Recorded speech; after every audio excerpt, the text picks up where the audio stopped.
RCR, la red que comunica y une al Perú. Hora de darle la bienvenida a Manuel Bernales Alvarado, director del programa Geopolítica en RCR, Red de Comunicación Regional, politólogo, consultor internacional. Manuel, qué gusto saludarte, un fuerte abrazo, buen día, muy amable, ¿cómo estás? Muy buen día, José. Buen día a todos. A ver, A tus comentemos, órdenes. sí, comencemos por el tema que ayer ha remecido, ¿no? Las redes sociales, y naturalmente ya ahora nos invita a barajar un probable escenario o qué es lo que se puede presentar, no tanto en el ámbito jurídico, que no es nuestra especialidad, pero sí echarle una mirada a la repercusión política que esto puede tener, ¿no? Ayer el Ministerio Público Federal de Brasil ha determinado la suspensión del acuerdo de cooperación jurídica con Perú en relación al caso Odebrecht, ¿no? Tras un pedido de la propia compañía, ¿no? Me gustaría conocer un primer comentario, por favor, Manuel. Con mucho gusto. Mira, me habías anunciado el tema. He estado desde las 5 de la mañana tratando de conversar con mis amigos que conocen este asunto a fondo. En Brasil, por la diferencia horaria, ellos han estado ocupados atendiendo algunas entrevistas y otros simplemente no contestaron. De tal manera que me reservo una opinión definitiva sobre el tema. Pero lo político es lo que tú me estás preguntando ahorita más que por el detalle de orden legal, del proceso legal. Y lo político quiero decir lo siguiente. Primero, recordar que todo el asunto relacionado con el Lavallato y Odebrecht, etcétera, aquí en el Perú lleva hasta hoy promesas, movidas, publicidad, pero no se ha arribado a nada concreto. Lo que ha ocurrido acá es que le seguimos pagando a Odebrecht a través de los mecanismos que en este caso todo el mundo sabe, no voy a repetir. Ese es un hecho primero, un hecho que está ahí. Segundo, los fiscales que están actuando ahí eh, han llegado a acuerdos supuestamente para tener algunas ventajas. Esto se ha publicado, se conoce, etcétera. ¿Qué es lo que pasa ahora? Lo que pasa es que aparentemente se ha incumplido un acuerdo y en consecuencia ha reaccionado el Ministerio Público de Brasil y ha declarado y ha comunicado lo que tú has mencionado. Y esto ha motivado también que se pida a Brasil y que inclusive me parece que ya tú lo sabes y ustedes lo saben que el fiscal ha viajado o está viajando a Brasil. Está en Brasil. Esos son los hechos. Ahora, estos hechos ocurren en el momento en que en Brasil termina una elección en la cual Lula, que ha estado en sus gobiernos vinculado a los procesos de Petrobras, de Odebrecht, de Camargo Correa y otras, insurge frente a la corrupción de Bolsonaro. Entonces, me parece que aquí el gobierno nuevo de Brasil va a tener que tomar alguna distancia respecto de estos asuntos o bien declarar y apoyar las acciones de la Fiscalía y el Poder Judicial en el Brasil para que estas cosas se encaucen bien. Porque si no, va a ser atacado por los bolsonaristas que han tenido una importantísima votación en Brasil, no hay que olvidar eso, van a acusarlo de estar comprometido. El hecho político entonces es que esta decisión comunicada a las autoridades fiscales peruanas ocurre en un contexto en que en Brasil el nuevo gobierno del Poder Ejecutivo, que no tiene mayoría en las cámaras y que ha perdido incluso en algunos bastiones del PT y de Lula, ha perdido la votación y ha ganado en otros, obviamente, por eso ha sido proclamado por el Tribunal Electoral, necesita tomar distancia o empujar procesos de transparencia en este campo. Ahora bien, esto no significa para el Perú sino un retraso adicional a todo lo que ya viene siendo retrasado porque nada de esto ha terminado y todavía continúa. Eso es lo que se ha llamado la judicialización de la política o la policialización de los procesos judiciales. O bien se ha envuelto el asunto político en un manto y una caparazón judicial. Lo concreto entonces es que esto no beneficia al Perú y en segundo lugar, en el Brasil pone un reto, un asunto importante para el presidente Lula para tomar distancia de estos hechos y empujar más bien a su consumación, a su buena consumación. Es así como yo lo veo ahora. Y en otros aspectos que me falta la información de tipo legal, de tipo fiscal, pues me reservo la opinión. Sería irresponsable que yo te dijese lo que no tengo información actual. Ya te digo, temprano he estado tratando de conseguirla y no me ha sido posible. Para finalizar sobre este tema, Manuel, para pasar al tema de la misión de la OEA. Entonces, podríamos estar asistiendo en Brasil a una campaña, ¿no?, de demolición de parte de Lula al gobierno de Bolsonaro, de acusarlo de un gobierno corrupto para suplantar el gobierno de Lula. O sea, podemos estar estableciendo un escenario de esa naturaleza. Bueno, ese asunto ya está planteado desde antes, José. Lula acusó digamos, el bolsonarismo y Bolsonaro Claro. acusaron al PT y a Lula y a todos Y ahora sus aliados Lula está acusando ahora que de también es un gobierno corrupto. Por eso va a ser la Así estrategia es, que va a utilizar Lula lo ha Lula. acusado de un gobierno Claro, corrupto, pero claro. cuando se bloquea, cuando se bloquea o no se maneja de manera adecuada un proceso fiscal, ¿quién va a perder? La gente, el público, no va a decir, la fiscalía está por encima del Poder Ejecutivo. Por eso yo decía que Lula tiene que cuidarse de este asunto si quiere tomar distancia de los hechos de corrupción, porque no hay que olvidar durante qué gobierno revienta el asunto del abajato, durante qué gobierno entra Petrobras, Camargo Correa, Odebrecht y todo. No es durante el gobierno de Fernando Enrique Cardoso, es durante los gobiernos del PT. Y en consecuencia, este es el hecho en el cual el PT, si quiere tener más aliados para tener mayor estabilidad, tiene que tomar distancia de este asunto y actuar en favor de un buen proceso fiscal y judicial. Eso es lo que se puede decir con todo rigor, José. Muy bien. Vayamos al tema de la próxima llegada de la misión de la OEA, que está integrada además por 5 cancilleres de la región, ¿no? Desde tu perspectiva, ¿qué implicancias puede tener en el Perú, Manuel? Permíteme, estaba pensando cómo explicar esto, no entre nosotros, sino al gran público que escucha RCR y que mira el programa de RCR. Esta es una especie de auditoría. La auditoría tiene una base legal. ¿Cuál es la base legal? Acá en este caso es la Convención Democrática de América Latina, suscrita precisamente aquí en el Perú, y el hecho de que un Estado parte, en este caso un Estado miembro de esa, se dice Estado parte, un Estado miembro de esa convención, de ese tratado internacional, pide una misión que venga a observar que aquí hay un riesgo al sistema democrático. Eso ha sido la comunicación, ¿verdad? La respuesta de la OEA ha tenido 2 partes. La primera, en la cual de una manera lacónica, breve, respalda al presidente Castillo. Y la segunda, también de una manera breve, lacónica, pero muy clara, que dice que tiene que respetarse el sistema democrático, dentro del cual está el Poder Ejecutivo. Entonces, ese es el planteamiento en sustancia de la OEA.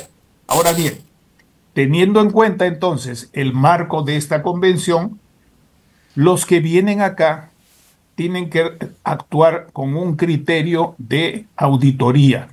Estoy hablando en comparación. Tienen que buscar hechos que evidencias, no declaraciones, no interpretaciones, sino evidencias de que hay un riesgo tanto para el presidente como para el régimen democrático, porque las dos cosas son inseparables. Y el régimen democrático tiene que ver también con el Congreso y con la institucionalidad de los 3 niveles de gobierno y los poderes del Estado. De tal manera que no es un asunto tan sencillo. ¿Qué hecho importante ha ocurrido en el país que precede a esta venida? El hecho importante que ha ocurrido, me parece, aunque muchos no lo han tomado en cuenta, porque aquí no se acostumbra a analizar el Estado Vaticano como parte del sistema de estados en el multilateralismo, en el sistema mundial existente, a pesar que tiene su embajador que se llama Nuncio, y es que el cardenal Barreto, que es de Junín, de donde es Cerrón, que conoce lo que pasa en Junín y lo que es Cerrón, que al comienzo del gobierno recibió la condecoración, la Orden del Sol del Perú, por el canciller Maurtua, que significaba eso no solamente un reconocimiento a su persona, sino un símbolo de relación positiva con el Estado Vaticano y el Papa Francisco, jefe del Estado Vaticano, que es un principado electivo vitalicio, ese es el régimen del Vaticano, declara que el presidente tiene tantos problemas, tiene tanta comisión de faltas y cuestiones graves que mejor dé un paso al costado para facilitar una elección. Ese es el recibimiento. Y ese hecho que aquí ha pasado bastante bastante desapercibido, diría yo, en otros países hubiera sido un escándalo. Y para los diplomáticos internacionales se toma nota de ese asunto. Segundo, los comisionados que vienen van a actuar en función de la norma legal que es el régimen del tratado democrático, ¿correcto? Pero al mismo tiempo son funcionarios de sus estados, de sus cancillerías. Y en consecuencia, aunque esto no se diga en público, hay que ver cuáles son las instrucciones que tienen esos comisionados o consideraciones, por lo menos consideraciones para su actuación acá en el Perú de parte de su respectivo gobierno. Y podemos colegir que Argentina tendrá una consideración con respecto a su comisionado y así sucesivamente. ¿Cuáles son? ¿Hay homogeneidad en esto? No hay homogeneidad en este asunto. De tal manera que los comisionados van a tener que despojarse de consideraciones y a fondo trabajar las evidencias. Quiero poner un par de evidencias. La primera evidencia es que aquí no se ha violado ninguna norma constitucional por parte del Congreso y hasta ahora el Ejecutivo y el Congreso, que están en pugna parcial muchas veces, en pugna parcial, en otros casos han estado de acuerdo a través de las votaciones. Todo eso es legal. Ahí no hay ruptura del sistema constitucional. No la hay. Segundo, el Ejecutivo, sin embargo, a pesar de que se dice que el Congreso lo obstruye y todo lo demás, ha tenido más de 50 ministros y la mayoría de estos ministros no han sido vacados, no han sido despojados de su categoría, no han sido censurados pues por el Congreso, sino por acción de la opinión pública, de la prensa y también del Congreso, pero fundamentalmente la opinión pública. Él mismo los ha cambiado. Tercero, uno de esos ministros, Barranzuela, que entró, nadie lo conocía, y que salió, fue el único ministro en todo este periodo que al día siguiente de haber juramentado pidió la intervención de la Fiscalía y pidió la intervención de la Contraloría. A los pocos días fue al Congreso y dijo que había encontrado ahí una mafia muy grande que se había fortalecido durante el gobierno de Vizcarra. Él encaró el proceso de la huelga de los camiones, ¿se acuerdan? Que finalmente se diluyó, se resolvió de esa manera bastante diluida.